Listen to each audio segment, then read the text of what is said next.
मैं आपका दोस्त मनोज कुमार तिवारी। मैं इस वीडियो में आप लोगों को सर्किल पढ़ाने जा रहा हूं। सर्किल जितना जेईई मेंस के सिलेबस में है उतना टॉपिक मैं यहां डिस्कस करूंगा और उससे रिलेटेड कुछ प्रॉब्लम यहां पे आप लोगों को हम थ्योरी अच्छे से समझाने का कोशिश करेंगे कि सर्किल का इससे बाहर थ्योरी जेईई मेंस में नहीं है। तो सबसे पहले हम समझते हैं कि ये सर्किल क्या होता है, व्हाट इज सर्किल।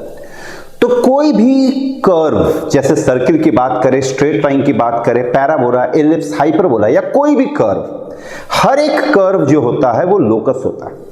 और लोकस क्या होता है? ये एक मूविंग पॉइंट होता है जो कि किसी ना किसी कंडीशन के तहत एक कर्व का फॉर्मेशन करता है। याद रखें, व्हाट इज लोकस?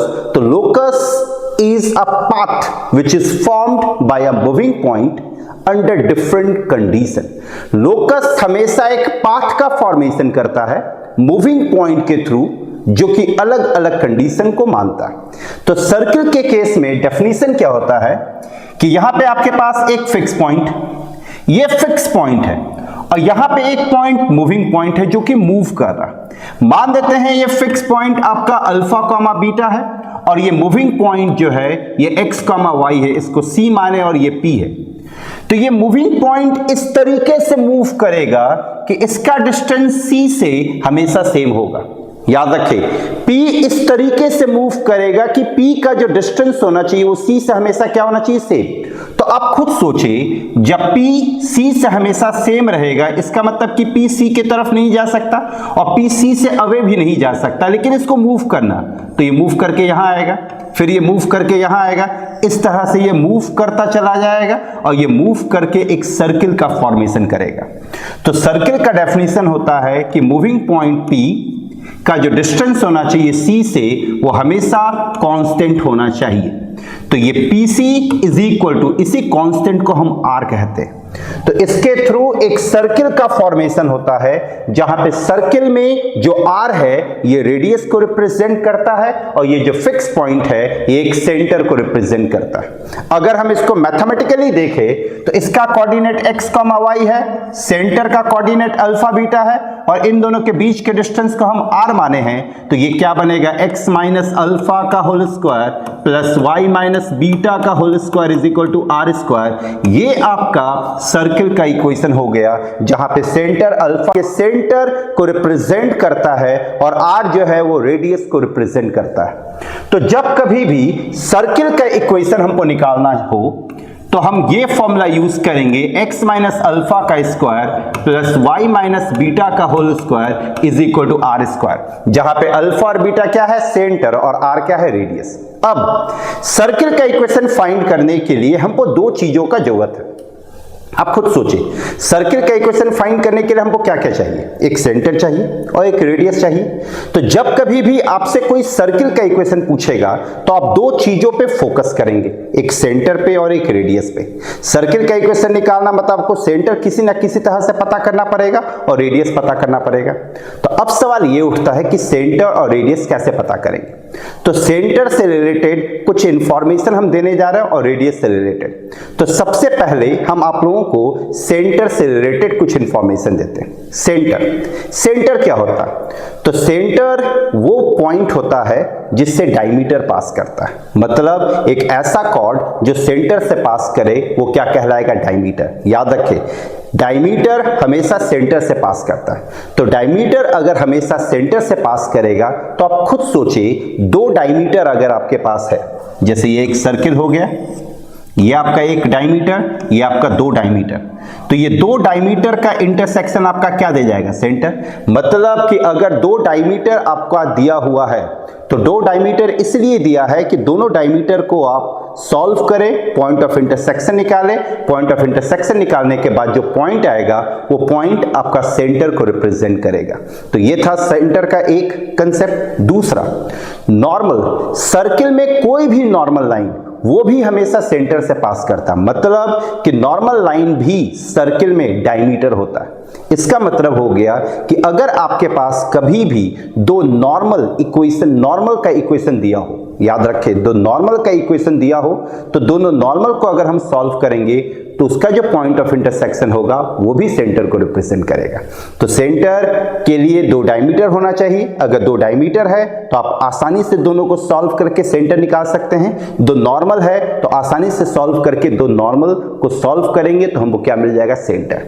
अब अगर हम बात करते हैं रेडियस की, तो रेडियस का बहुत अलग अलग तरीका होता है। जैसे रेडियस, अगर मानिए किसी सर्किल का एरिया दिया होगा, तो सर्किल का एरिया मानिए दे दिया 25 पाई, तो आप सोचिए सर्किल का एरिया है 25 पाई। आप बताएं एरिया ऑफ ए सर्किल क्या होता है, पाई आर स्क्वायर। तो आप खुद सोचे, इन दोनों को इक्वेट करके हम आर निकाल सकते हैं। अगर किसी सर्किल का पेरीमीटर दे दे या सरकमफेरेंस दे दे, मान लेते हैं कि सर्किल का सरकमफेरेंस दे दिया 10 पाई, तो अगर सर्किल का सरकमफेरेंस आपको पता है 10 पाई है, तो आप बताइए सर्किल का सरकमफेरेंस क्या होता है, 2 पाई आर। तो वहां से हम फिर से रेडियस निकाल सकते हैं।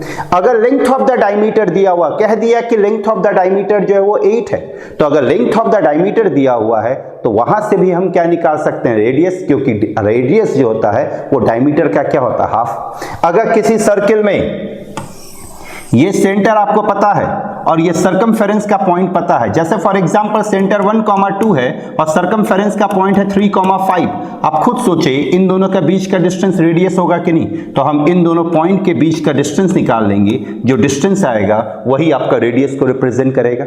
अगर किसी सर्किल में आपका सेंटर पता है, सेंटर जैसे 1,2 है और एक टेंजेंट का इक्वेशन पता है, टेंजेंट का इक्वेशन समथिंग दे दिया 3x + 4y - 2 = 0, तो आप बताएं अगर सेंटर पता है, टेंजेंट पता है, तो यहां से अगर हम परपेंडिकुलर ड्रॉप करें तो ये परपेंडिकुलर डिस्टेंस आपका रेडियस के बराबर होगा कि नहीं। तो इस पॉइंट से इस लाइन का जो परपेंडिकुलर डिस्टेंस होगा वो किसको रिप्रेजेंट करेगा, रेडियस को। और परपेंडिकुलर डिस्टेंस का फॉर्मूला आपको पता है स्ट्रेट लाइन में, ये ax + by + c = 0। यहाँ पे पॉइंट है x1, y1, तो परपेंडिकुलर डिस्टेंस p का फॉर्मूला क्या हो जाता है, ax1 + by1 + c /√a² + b²। तो यहां से भी आपका रेडियस निकल जाएगा। अगर मानिए आपके पास ये एक सर्किल और दो पैरेलल टेंजेंट दिया हुआ, दो पैरेलल टेंजेंट, तो अगर दो पैरेलल टेंजेंट दिया हुआ है, दोनों का इक्वेशन पता है, जैसे इसका इक्वेशन है मान देते 3x + 4y - 7 = 0 और इसका इक्वेशन है 3x + 4y - 2 = 0। तो इन दोनों के बीच का जो डिस्टेंस होगा वो क्या होगा, लेंथ ऑफ द डायमीटर। तो हम इन दोनों पैरेलल लाइन के बीच का डिस्टेंस निकाल लेंगे, तो पैरेलल लाइन के बीच का distance length of the diameter होगा और लेंथ ऑफ द डायमीटर का हाफ क्या हो जाएगा, रेडियस। तो सर्किल के इक्वेशन में सेंटर और रेडियस पता होना चाहिए। किसी प्रॉब्लम में सर्किल दिया रहेगा, रेडियस सेंटर दिया रहेगा, रेडियस नहीं दिया रहेगा। किसी प्रॉब्लम में रेडियस गिवन होगा, सेंटर नहीं गिवन होगा, मतलब सेंटर से रिलेटेड सम कंडीशन दिया रहेगा।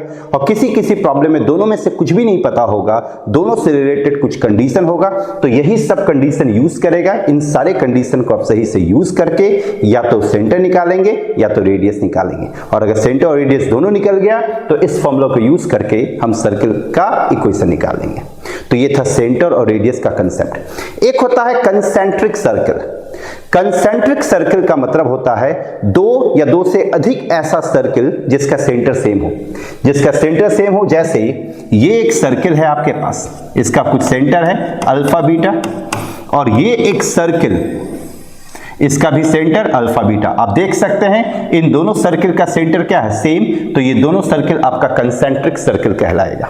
याद रखें, कंसेंट्रिक सर्किल का मतलब होता है ऐसा सर्कल्स जिसका सेंटर क्या हो, सेम। कंसाइक्लिक पॉइंट, कंसाइक्लिक, ध्यान दें, एक होता है कंसेंट्रिक, कंसेंट्रिक, एक होता है कंसाइक्लिक। कंसाइक्लिक तो देखिए कन लगा हुआ, कन का मतलब होता है सेम, कन का मतलब सेम, मतलब सेम सेंटर सेम साइकिल। मतलब 4 पॉइंट अगर एक ही सर्किल पे है तो उसको हम कहेंगे कंसाइक्लिक पॉइंट। कह दिया कि ए बी सी डी और कंसाइक्लिक पॉइंट्स, मतलब ए बी सी डी जो है वो सेम सर्किल पे लाई कर रहा है। याद रखें ए बी सी डी क्या है, सेम सर्किल पे लाई करेगा। जैसे अगर कह दिया x1, y1, फिर x2, y2, x3, y3 और x4, y4 और कंसाइक्लिक पॉइंट, मतलब कि ये चारों पॉइंट जो है एक ही सर्किल पे लाई करेगा, ये चारों पॉइंट एक ही सर्किल पे लाई करेगा। तो ये था सर्किल का बेसिक कंसेप्ट। एक होता है सर्किल का जनरल इक्वेशन। तो सर्किल का जनरल इक्वेशन जो होता है वो आपका होता है x² plus y² plus 2gx plus 2fy plus c equal to 0। ये आपका सर्किल का जनरल इक्वेशन होता है। तो सर्किल का जनरल इक्वेशन अगर है तो मतलब इस सर्किल का कुछ ना कुछ सेंटर, कुछ ना कुछ रेडियस होगा। तो इस सर्किल का जो सेंटर है वो आपका -g-f होता है और इस सर्किल का जो रेडियस होता है वो आपका √g² प्लस f² - c होगा। सर्किल के इक्वेशन में एक चीज आपको याद रखना है कि x² और y² का कोएफिशिएंट हमेशा सेम होना चाहिए, हमेशा सेम, और वो 1 होना चाहिए। अगर x² और y² का कोएफिशिएंट सेम नहीं है मतलब वो सर्किल को रिप्रेजेंट नहीं करेगा। और दूसरा x इंटू y का टर्म एब्सेंट होना चाहिए। यहां पे आप देख सकते हैं x इंटू y का कोई टर्म नहीं है। जैसे फॉर एग्जाम्पल अगर आपके पास एक सर्किल है 2x² plus 2y² plus 4x plus 6y minus 2 equal to 0। तो आप देखें इस इक्वेशन में यहाँ x² y² का कोएफिशिएंट सेम है और यहाँ x इंटू y का टर्म मौजूद नहीं है, मतलब कि ये सर्किल है। अब सर्किल है तो इसमें कुछ ना कुछ आपसे डिमांड करेगा, किसी ना किसी चीज का रिक्वायरमेंट होगा। तो कोई भी प्रोसेस लगाने से पहले या कोई भी कंसेप्ट लगाने से पहले आपको एक चीज एश्योर करना है कि x² और y² का कोएफिशिएंट सेम होना चाहिए। अगर x² और y² का कोएफिशिएंट सेम नहीं है तो आप उसको सेम बनाएंगे। जैसे यहां पे आप खुद देखें x² y² का कोएफिशिएंट 2 है तो पहले 2 कॉमन ले लें, तो ये x² आया y² आया, 2 हम कॉमन ले लें तो यहां से क्या आ जाएगा 2x आ जाएगा plus 3y minus 1 equal to 0। यहां से 2 हटा देंगे तो ये x² plus y² plus 2gx plus 3y minus 1 equal to 0। अब गौर करें, अगर आपसे कोई सेंटर पूछता है तो इस इक्वेशन से इसको कंपेयर करें। यहां पे देखिए 2g है x के साथ, यहाँ 2 है तो 2g आपका क्या हो गया 2 हो गया। फिर गौर करें यहाँ 3, यहाँ 2f है तो 2f आपका क्या हो गया 3 हो गया और यहाँ c आपका क्या हो गया -1। अब बताइए यहाँ से g क्या होगा 1 होगा, f यहाँ से क्या होगा 3/2 होगा और c क्या हो गया -1।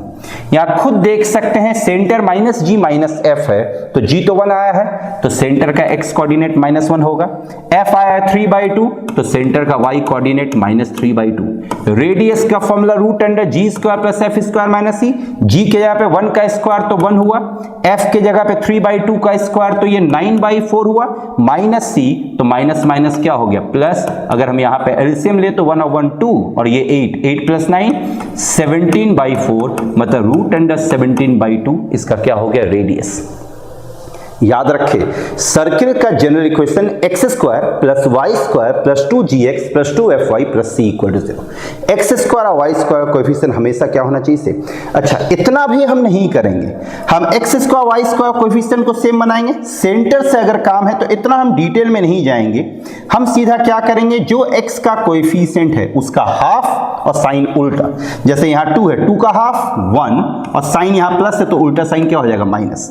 यहाँ देखिए 3 है 3 का हाफ 3/2 तो 3/2, यहाँ साइन देखिए प्लस है तो ये माइनस, ये हो गया सेंटर। हर प्रॉब्लम में हम यही करेंगे।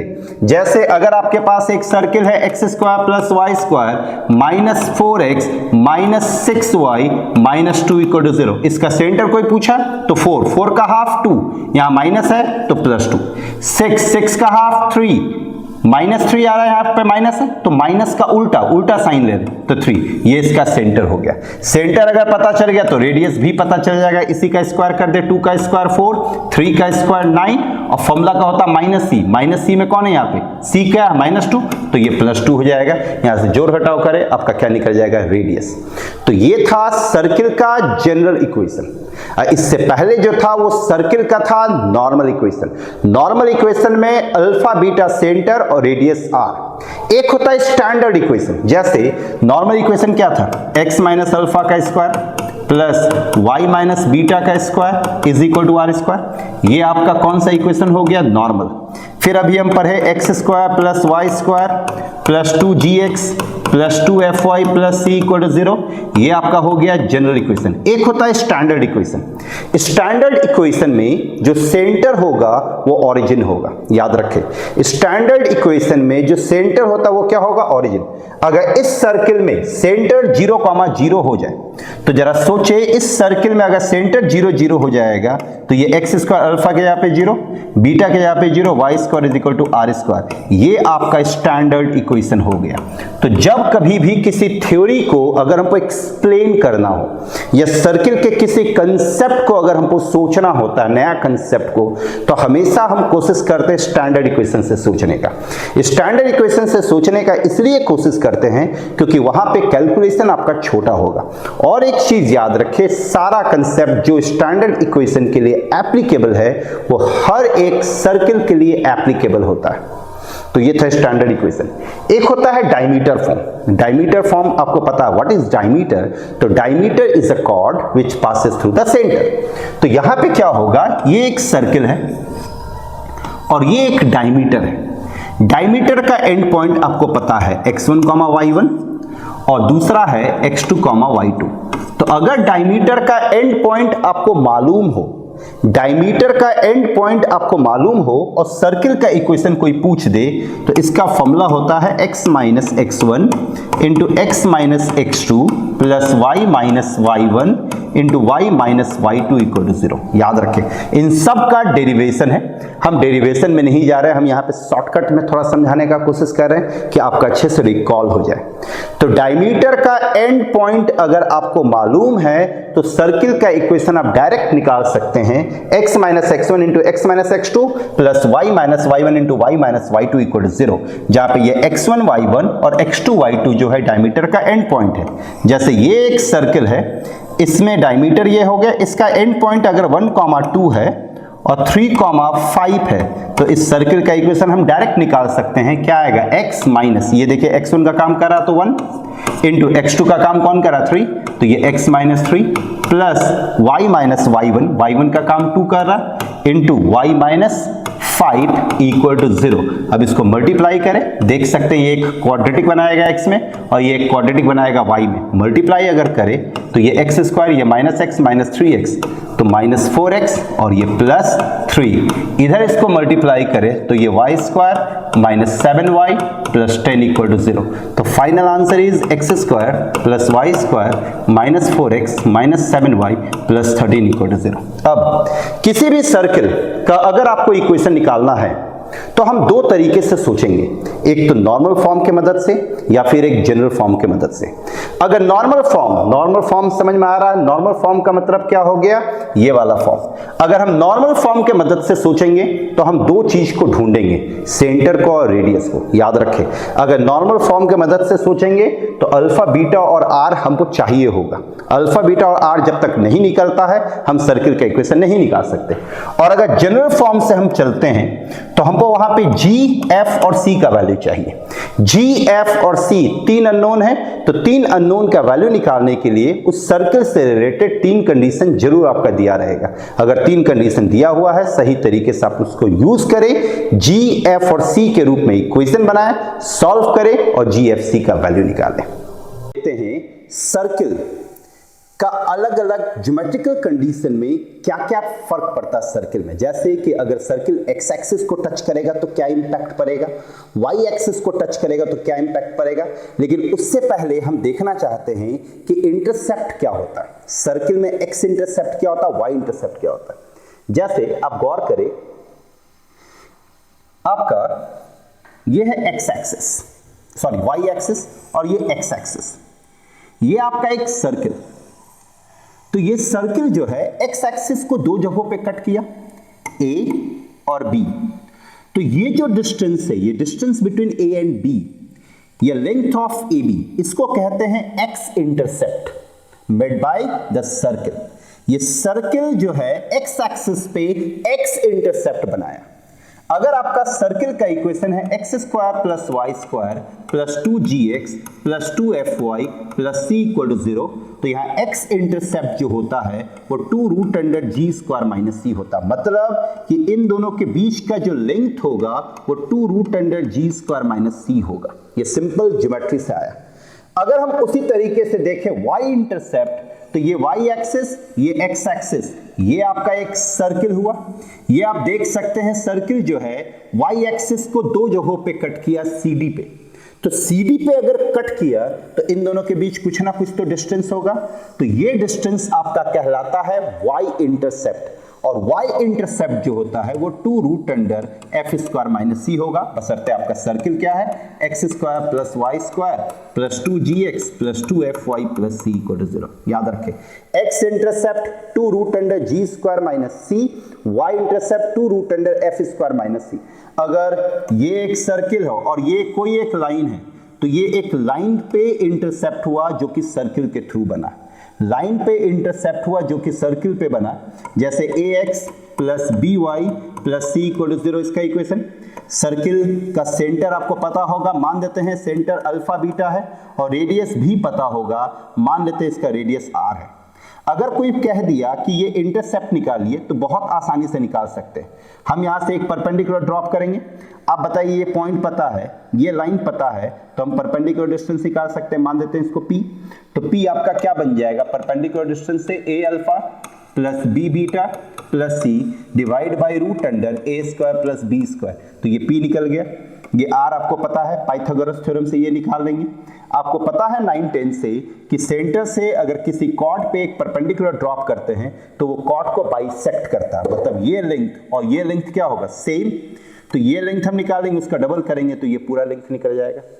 अब हम देखते हैं सर्किल पे क्या इंपैक्ट पड़ता है जब वो x एक्सिस को टच करेगा, y एक्सिस को टच करेगा, दोनों को टच करेगा। तो जैसे सर्किल का इक्वेशन हम मान देते हैं x माइनस अल्फा का square plus y minus beta का square is equal to r square. मतलब इसका सेंटर क्या है अल्फा बीटा है और रेडियस क्या है आपका r। अब क्या है कि अगर ये सर्किल x एक्सिस को टच करता, तो ये सर्किल हो गया x एक्सिस को टच किया, यहां पे मान दिए ये सेंटर अल्फा बीटा। अब आप खुद सोचिए, ये सेंटर अल्फा बीटा, ये सर्किल x एक्सिस को क्या करा टच, यहां से अगर एक परपेंडिकुलर ड्रॉप करे तो ये तो बीटा के बराबर होगा सिंपल ज्योमेट्री से, जो कि 9-10 में पढ़े। और सर्किल के कंसेप्ट से हम जानते हैं कि ये डिस्टेंस आपका क्या होगा रेडियस। मतलब कि सर्किल अगर x एक्सिस को टच करता है तो सेंटर का y कोऑर्डिनेट और रेडियस आपका क्या होगा बराबर। सेंटर का y कोऑर्डिनेट और रेडियस आपका क्या होगा बराबर। तो बराबर अगर होगा तो सर्किल के इक्वेशन में क्या इंपैक्ट पड़ेगा, x माइनस अल्फा का स्क्वायर y माइनस बीटा का square is equal to beta square हो जाएगा। ये भी हो सकता है कि ये सर्किल सेकेंड क्वाड्रेंट में टच करे, थर्ड में टच करे, फोर्थ में टच करे। तो जरा सोचिए, अगर केवल कह दिया कि एक सर्किल है जो कि x एक्सिस को टच कर रहा है, तो आप खुद बताएं इस स्टेटमेंट से ये तो नहीं पता चल रहा है ना कि वो फर्स्ट क्वाड्रेंट में ही टच कर रहा है। अगर कोई दूसरे कंडीशन के मदद से आपको पता चल जाता है कि वो फर्स्ट क्वाड्रेंट में है या सेकंड क्वाड्रेंट में या थर्ड क्वाड्रेंट, तब तो आप उसी क्वाड्रेंट में ले। लेकिन अगर किसी दूसरे इंफॉर्मेशन से ये क्लियर नहीं होता कि सर्किल कौन से क्वाड्रेंट में है, तो जिस जिस क्वाड्रेंट में होने का पॉसिबिलिटीज है हम सारे क्वाड्रेंट में लेंगे। जैसे अगर सिंपल स्टेटमेंट ये है कि circle touches the x axis, मतलब इस स्टेटमेंट से हम वो सर्किल चारों क्वाड्रेंट में लेना पड़ेगा। तो ये फर्स्ट क्वाड्रेंट के लिए हुआ। सेकेंड क्वाड्रेंट में बस यही फर्क पड़ेगा कि सेंटर जो होगा वो माइनस अल्फा और बीटा होगा, ऑब्वियस सी बात है क्योंकि सेकेंड क्वाड्रेंट। अगर थर्ड क्वाड्रेंट में हुआ तो centre minus alpha minus beta होगा, और अगर फोर्थ क्वाड्रेंट में हुआ तो centre alpha comma minus beta होगा। लेकिन रेडियस हमेशा न्यूमेरिक वैल्यू ही होगा मॉड ऑफ बीटा। क्यों? क्योंकि रेडियस क्या होता है पॉजिटिव, तो वहां पे उसके अकॉर्डिंग यहाँ पे प्लस माइनस चेंज हो जाएगा। जैसे इस केस में क्या बनेगा, x प्लस अल्फा का square plus y minus beta का square is equal to beta square. इस केस में क्या बन जाएगा, x प्लस अल्फा का square plus y plus beta का square is equal to beta square. और इस केस में क्या बनेगा, x माइनस अल्फा का स्क्वायर y प्लस बीटा का square is equal to beta square. Same चीज यहाँ पे जब x एक्सिस को टच किया तो सेंटर का y कोऑर्डिनेट और रेडियस बराबर हुआ। अगर सर्किल y एक्सिस को टच करे, जैसे ये सर्किल हो गया, ये y एक्सिस को टच कर रहा है, तो ये सेंटर अल्फा बीटा, तो इसका ये कोऑर्डिनेट क्या हो गया, मतलब ये डिस्टेंस क्या हो जाएगा अल्फा, मतलब यहाँ पे अल्फा और r बराबर होगा। तो यहाँ पे सर्किल का इक्वेशन क्या होगा, x माइनस अल्फा का स्क्वायर y माइनस बीटा का square is equal to alpha square. इसके लिए भी चार पॉसिबिलिटीज। अगर सर्किल दोनों को टच करता है, x को भी टच करता है और y को भी, जैसे ये आपका y एक्सिस, ये x एक्सिस, आपका ये सर्किल हो गया जो कि x एक्सिस और y एक्सिस दोनों को टच कर रहा है, ये आपका अल्फा बीटा। अब खुद सोचिए, यहां से अगर परपेंडिकुलर ड्रॉप करेंगे तो ये तो बीटा होगा, यहां से परपेंडिकुलर ड्रॉप करेंगे ये अल्फा होगा। लेकिन सर्किल के पॉइंट ऑफ व्यू से ये तो रेडियस है, ये भी रेडियस है, तो सर्किल में ये रेडियस और ये रेडियस क्या होगा, बराबर, तो ये अल्फा बीटा बराबर होगा और ये किसके बराबर होगा, r। मतलब यहां पे सर्किल का इक्वेशन x माइनस अल्फा का स्क्वायर y माइनस अल्फा का square is equal to alpha square. मतलब कि अगर कोई सर्किल x एक्सिस और y एक्सिस दोनों को टच करता है तो सेंटर का x कोऑर्डिनेट, सेंटर का y कोऑर्डिनेट और रेडियस तीनों आपस में बराबर होगा। साइन में फर्क आ सकता है प्लस माइनस में, रेडियस तो हमेशा पॉजिटिव होगा क्योंकि वो डिपेंड करेगा कि किस कोऑर्डिनेट में है। अगर सर्किल आपके x एक्सिस को टच करता है ओरिजिन पे, ध्यान दे x एक्सिस को कहां पे टच करता है, ओरिजिन पे, तो उस केस में क्या सीन होगा, x एक्सिस को ओरिजिन पे टच करता है ना, तो x एक्सिस को ओरिजिन पे टच किया तो कुछ ऐसा सर्किल होगा। तो जब x एक्सिस को सर्किल ओरिजिन पे टच करता है तो उस केस में सेंटर जो है वो y एक्सिस पे लाई करेगा, या तो ऊपर लाई करेगा या तो नीचे। अब खुद सोचिए, इसका सेंटर अल्फा बीटा है, चूंकि ये y एक्सिस पे लाई किया इसलिए अल्फा 0 होगा, और चूंकि ये x एक्सिस को टच किया तो ये डिस्टेंस आपका किसके बराबर होगा, बीटा, और यहाँ बीटा क्या हो जाएगा, r। मतलब सर्किल का equation x minus alpha, alpha के यहाँ पे हम क्या रखेंगे 0, मतलब x का स्क्वायर y माइनस बीटा का square is equal to what, beta square. ये हो सकता है कि नीचे आ जाए, तो जब ये नीचे अगर आ जाएगा तो उस केस में सेंटर क्या आ जाएगा, अल्फा कॉमा माइनस बीटा, जहाँ पे अल्फा क्या होगा 0। अगर सर्किल y एक्सिस को ओरिजिन पे टच करे, तो सर्किल अगर y एक्सिस को ओरिजिन पे टच करता है तो आपका सर्किल का इक्वेशन कुछ सर्किल ऐसा बनेगा। तो उस केस में सर्किल का जो सेंटर है वो x एक्सिस पे लाई करेगा। तो सर्किल का सेंटर अगर अल्फा और बीटा है तो आप खुद बताएं बीटा 0 होगा, बीटा 0 होगा, ये डिस्टेंस क्या हो जाएगा r, तो अल्फा क्या हो जाएगा r। तो सर्किल का इक्वेशन x माइनस अल्फा का स्क्वायर और y माइनस बीटा, बीटा तो 0 हो जाएगा, is equal to r square, जहां पे बीटा आपका क्या हो जाएगा 0 और r के जगह पे हम क्या रख सकते हैं, अल्फा। ये है, ये 5 केस बहुत इंपॉर्टेंट है, इससे आएगा।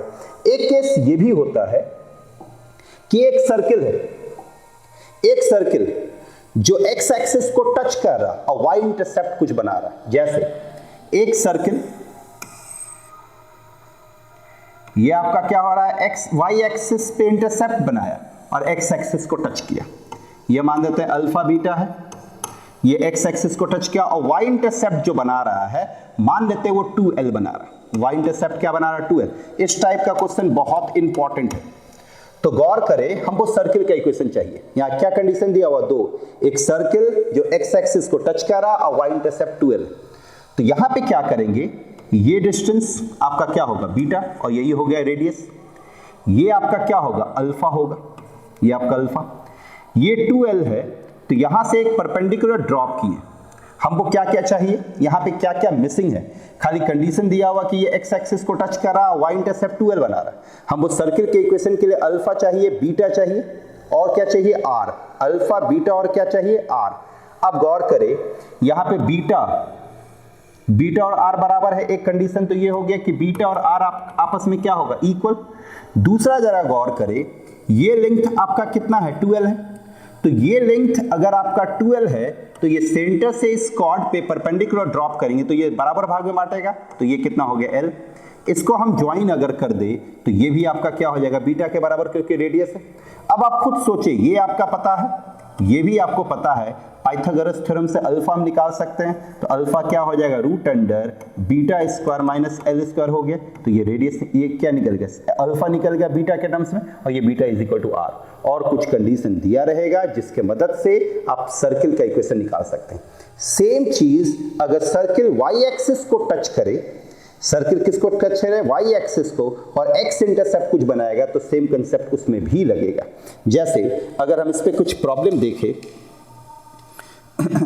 तो कुछ प्रॉब्लम बहुत इंपॉर्टेंट प्रॉब्लम होता है इस पे, ये बहुत इंपॉर्टेंट है, इसको जरूर आप अच्छे से करें। जैसे एक क्वेश्चन है आपके पास कि find the equation of the circle, question अच्छे से लिखे, find the equation of the circle which touches the axis of y at a distance of 4 unit. ध्यान दे, एक सर्किल है, सर्किल का इक्वेशन निकालना है जो कि y एक्सिस को टच कर रहा है at a distance of 4 units from the origin and cut the intercept of 6 units from the axis of x। मतलब कि ये y एक्सिस, ये x एक्सिस, एक सर्किल जो y एक्सिस को टच किया और x इंटरसेप्ट बना रहा है। x इंटरसेप्ट यहाँ पे कितना है, ये 6 बना रहा है, और ये कहाँ पे टच करा, 4 पे, मतलब यहाँ से यहाँ तक का जो डिस्टेंस है वो 4 है। लेकिन इस इंफॉर्मेशन से ये क्लियर नहीं हो रहा है कि फिगर ऐसा ही बनेगा। फिगर हो सकता है सेम चीज आपका इस क्वाड्रेंट में बन जाए, या हो सकता है नीचे बन जाए, या हो सकता है फोर्थ क्वाड्रेंट बन जाए। तो इसका आंसर जो आएगा वो 4 आएगा। क्यों? क्योंकि यहाँ पे केवल इतना ही कह रहा है कि सर्किल y एक्सिस को टच कर रहा है at a distance of 4 units, तो y एक्सिस को ऊपर भी टच कर सकता है, नीचे भी, और x इंटरसेप्ट बना रहा 6, तो x इंटरसेप्ट इधर भी बना सकता है, इधर भी। तो ये 4 पॉसिबिलिटीज को जन्म देगा। हम एक पॉसिबिलिटीज के बारे में सोचेंगे, अगर एक पॉसिबिलिटीज हम सोच लेते हैं तो बाकी सब हो जाएगा। हम यहाँ पे क्या करते हैं, सेंटर मानते हैं अल्फा बीटा। तो जरा खुद सोचिए, सेंटर अगर अल्फा बीटा है तो ये डिस्टेंस और ये डिस्टेंस आपका इक्वल होगा। तो ये डिस्टेंस और ये डिस्टेंस अगर आपका इक्वल हो गया तो आप खुद बताएं यहाँ पे ये डिस्टेंस किसके बराबर है, बीटा। तो यहाँ बीटा आपका 4 आ गया। अच्छा, ये डिस्टेंस आपका क्या होगा, अल्फा होगा, और अल्फा यहाँ पे क्या होगा, रेडियस। ये आपका क्या हो जाएगा, रेडियस, तो ये हो गया अल्फा। ये बीटा आपका निकल चुका है 4। अच्छा, ये कॉर्ड है जिसका लेंथ क्या है 6, तो ये आपका कितना हो जाएगा 3। अब बताइए पाइथागोरस थ्योरम से ये अल्फा निकल जाएगा कि नहीं, अल्फा आप खुद बताइए, पाइथागोरस थ्योरम से क्या आ जाएगा 5, तो यहाँ अल्फा हो गया 5। अच्छा, यहाँ पे अल्फा और आर क्या होगा, बराबर, तो अल्फा आर बराबर हो गया, इस तरह रेडियस भी क्या हो गया 5। तो ये अगर फर्स्ट क्वाड्रेंट में है तो इसका सेंटर क्या बनेगा, 5,4 बनेगा। लेकिन अगर ये सेकंड क्वाड्रेंट में होता तो सेंटर क्या बनता, -5,4। अगर ये थर्ड में होता तो सेंटर क्या बनता, -5,-4। अगर ये फोर्थ में होता तो सेंटर क्या बनता, 5,-4। बट रेडियस हमेशा क्या बनेगा, 5 ही बनेगा। तो हमको सेंटर पता है, रेडियस पता है, तो अगर हम इसका इक्वेशन लिखें तो ये x-5 का स्क्वायर प्लस y-4 का square is equal to 5 square. ये आपका आंसर हो गया। इस टाइप का क्वेश्चन इंपॉर्टेंट भी है, इस टाइप का क्वेश्चन आपको अच्छे से करना है, चाहे जैसे भी हो। एक होता है, एक कंसेप्ट है जो कि इस बार भी जेईई में पूछा था, कि एक सर्किल है जो ओरिजिन से पास कर रहा है और x इंटरसेप्ट y इंटरसेप्ट पता है कि x इंटरसेप्ट वो a बना रहा है और y इंटरसेप्ट वो b बना रहा है। तो सर्किल का इक्वेशन क्या होगा, तो ये 0,0 हो गया, ये कोऑर्डिनेट आपका क्या बनेगा a,0, ये कोऑर्डिनेट क्या बनेगा 0,b।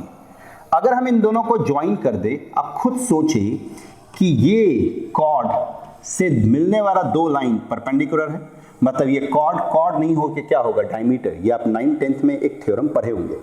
तो अगर ये डायमीटर का काम कर रहा है तो आपको पता है डायमीटर का एंड पॉइंट अगर मालूम है तो सर्किल का इक्वेशन कैसे निकालते हैं। अभी हम फॉर्मूला बताए थे x-x1 into x-x2 plus y-y1 into y-y2 equal to 0। तो यहाँ पे सर्किल का इक्वेशन क्या आएगा, x-0 into x-a plus y-b into y-0 is equal to 0। इसको जब हम सिंप्लीफाई करेंगे तो x square plus y square minus ax minus by equal to 0। ये हो गया सर्किल का इक्वेशन। याद रखें और इसको एज ए रिजल्ट याद रखें कि अगर कोई सर्किल ओरिजिन से पास करे और x इंटरसेप्ट a बना रहा, y इंटरसेप्ट b बना रहा, तो सर्किल का equation x square plus y square minus ax minus by equal to 0। इस टाइप का क्वेश्चन बहुत ज्यादा इंपॉर्टेंट है जो आपको अच्छे से करना ही चाहिए। अब कुछ प्रॉब्लम हम देखते हैं। जैसे एक प्रॉब्लम है द एब्सिसा ऑफ 2 पॉइंट्स, ये क्वेश्चन भी बहुत इंपॉर्टेंट है। The abscissa of 2 points, abscissa समझते हैं x कोऑर्डिनेट को एब्सिसा कहते हैं और y कोऑर्डिनेट को ordinate. The abscissa of 2 points a and b are the roots of the equation, वो रूट्स है of the equation x square plus 2ax minus b square equal to 0 and their ordinates are the roots of the equation x square plus 2px minus q square equal to 0. Full stop. Find the equation and the radius of the circle with AB as diameter. मतलब कि ये एक circle है, इसमें AB एक diameter है, ये A हो गया और ये B हो गया। तो AB अगर डायमीटर है तो इसका दो कोऑर्डिनेट होगा x1 y1 और x2 y2। अब क्या कह रहा है कि इन दोनों का जो x कोऑर्डिनेट है वो इसका रूट्स है और इन दोनों का y कोऑर्डिनेट जो है वो इसका रूट्स है। तो सर्किल का इक्वेशन निकालिए और रेडियस बताइए। तो सर्किल का इक्वेशन अगर निकल जाता तो रेडियस तो आसानी से निकल जाएगा। मतलब यहाँ पे मेन है सर्किल का इक्वेशन निकालना। अब खुद सोचिए, अगर डायमीटर का एंड पॉइंट पता है तो हम क्या बताए थे इक्वेशन निकालने का तरीका, x minus x1 into x minus x2 plus y minus y1 into y minus y2 equal to 0। आप यहाँ पे इस कंसेप्ट को देखें, ये देखिए x1 x2 इसका रूट्स है कि नहीं। आप पढ़े होंगे 9th-10th में कि अगर कोई क्वाड्रेटिक है x square plus ax plus b equal to 0, उसका रूट्स अगर अल्फा बीटा है तो इसको हम फैक्टर फॉर्म में क्या लिख सकते हैं, x minus alpha into x minus beta equal to 0। तो ये एक क्वाड्रेटिक है जहां पे x1 x2 इसका रूट्स है, लेकिन यहां पे क्या कह रहा है कि x1 x2 जो है वो इसका रूट्स है। इसका मतलब क्या हो गया कि ये वाला पार्ट और ये वाला पार्ट क्या होगा, सेम।